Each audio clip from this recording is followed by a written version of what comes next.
নজর রাখবো পরবর্তী সংবাদে।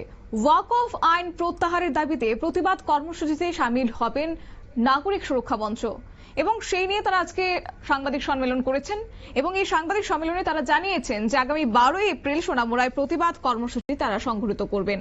মঞ্চের উদ্যোগে সোনামুড়া শহরে করা হবে এক বিক্ষোভ মিছিল এবং প্রতিবাদ সভা।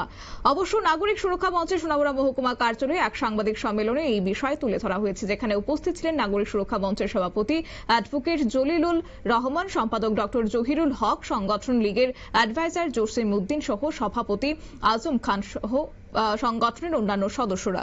কি রয়েছে বক্তব্য শুনুন।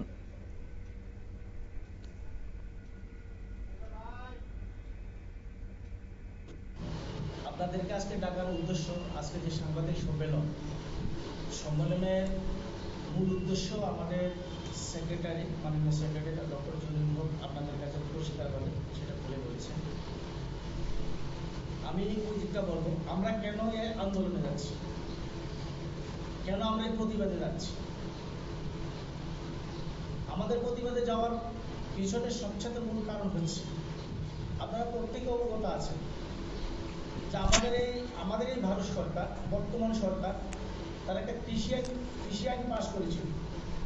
যে কৃষি আইনের মধ্যে অনেকগুলো যে লেভিতে অনেক ব্যাপার ছিল, যে করের ব্যাপার ছিল, যেগুলোকে নিয়ে বিশেষ করে পাঞ্জাবের মানুষ জোরালোভাবে যখন শাহিনবাগে তারা আন্দোলন শুরু করেছিল, তখন আমাদের সরকার, এই বর্তমান ভারত সরকার বাধ্য হয়েছে সে আইনকে পরিবর্তন করতে। আপনারা শুনলেন সংগঠনের সদস্যদের বক্তব্য। অবশ্য দিন সাংবাদিক সম্মেলনে সংগঠনের সম্পাদক ডক্টর জহিরুল হক ওয়াকফ বিলে তীব্র নিন্দা করেছেন এবং এই বিলকে দেশের সংখ্যালঘু মুসলমানের বিরুদ্ধে আনা বিল বলে আখ্যায়িত করেছেন তিনি, এবং সেই সঙ্গে সকল অংশের জনগণের কাছে আহ্বান রাখেন আগামী 12 এপ্রিল নাগরিক সুরক্ষা মঞ্চের উদ্যোগে বিক্ষোভ মিছিল এবং পথসভায় যোগদান করার জন্য। নিয়ে নিচ্ছি ছোট্ট একটি বিজ্ঞাপন বিরতির সঙ্গে থাকুন।